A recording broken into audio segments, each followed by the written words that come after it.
The brutal work here the world hasn't seen, but wants its results. From the West, they have words and weapons of support, but out here, it's them alone. In searing heat, cloaked in dust. In the southern counter-offensive near Orkhiv, Ukraine has the initiative. Yet, they have to shoot their way forwards, round by round.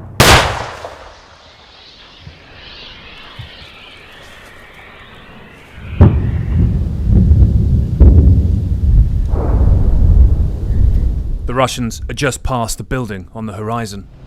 Let's keep moving, guys. They're very anxious we leave. We're the first journalists to reach this part of Ukraine's counter-offensive push south towards Robotyne. So they're pretty sure the tank was spotted by the Russians, and so now we're moving fast out of here because they're expecting return fire. The losses from their early assaults evident. This a destroyed US-supplied Bradley armoured vehicle.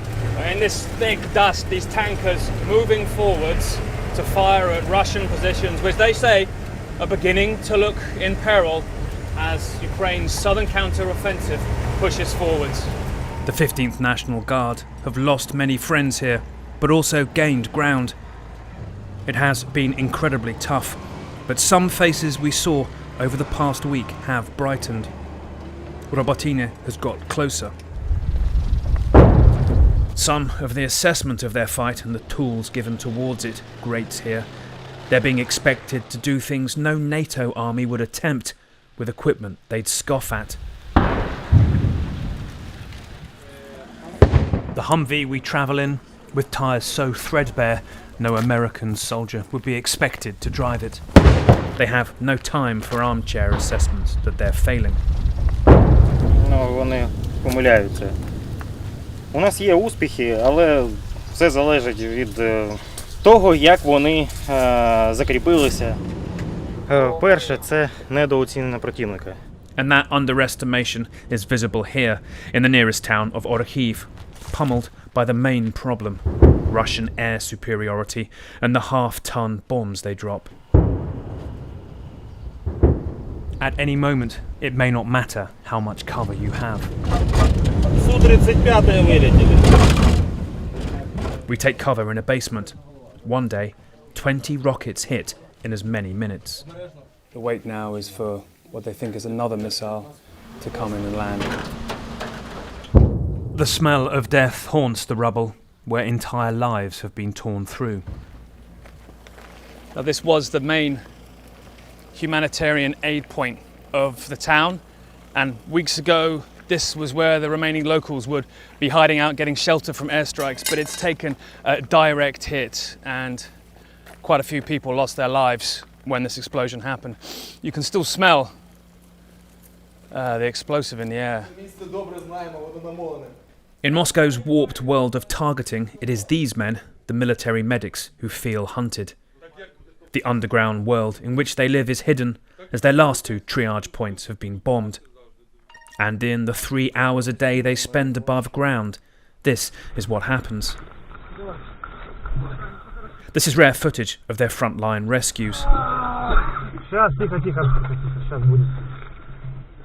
The painkillers, clearly not enough.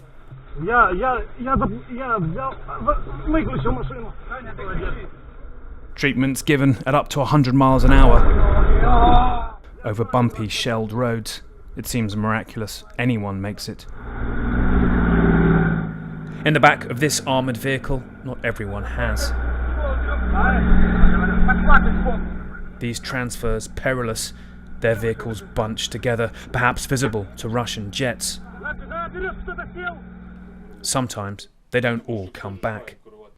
On Friday, fellow medic Andrei, aged 33, was hit by artillery. They buried him Monday. Туди ми відразу виїхали, водія забрала інша бригада, а мені дісталось саме тяжке на даний момент. Тобто діставати тіло і доставляти його до відповідного заходу. Сім'я, батьки, мати, то вони Наразі тимчасово окупована територія Запорізької області. Вони не змогли навіть приїхати фактично на поховання. Down here, death is far too close, and they seem to shut it out. Коли як? Якщо десь, я не знаю, мабуть, далі 100 метрів, то вже не звертаємо увагу. Якщо десь рядом, то тоді у нас просто історичний сміх. Да. Я завжди всіх кажу, ми всі помремо.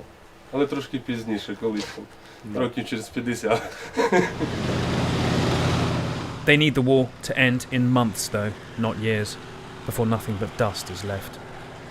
Nick Payton Walsh, CNN, Orikhiv, Ukraine.